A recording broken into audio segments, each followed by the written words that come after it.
கடல் பெருக்கால் கிள்ளான், கொலகடா, தலுயின்தான், குக்குக் நகரங்களில் வெள்ளம் ஏற்படலாம்.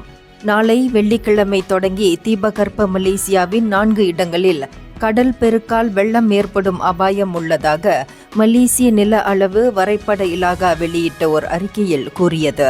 நாளை வெள்ளிக்கிழமை தொடங்கி இம்மாதம் 17ஆம் தேதி வரை பேராக்கில், தலுயின்தான், கிள்ளான் துறைமுகம் ஆகிய இடங்களில் வெள்ளம் ஏற்படும் என அது நேற்று தனது ஃபேஸ்புக்கில் குறிப்பிட்டுள்ளது.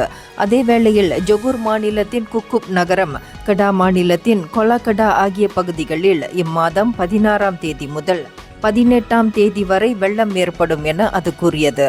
இக்காலகட்டத்தில் கடல் பெருக்கு ஏற்படும் வேளையில் மேற்குறிப்பிட்ட பகுதிகளில் திடீர் வெள்ளம் ஏற்படும் அபாயமும் உள்ளதாக அது கூறியது. எனவே மேற்குறிப்பிட்ட பகுதிகளில் வாழும் மக்கள் விழிப்புடன் இருக்குமாறும் அது கேட்டுக்கொண்டது. இந்தியர்களின் இதய குரல் மக்களோசை.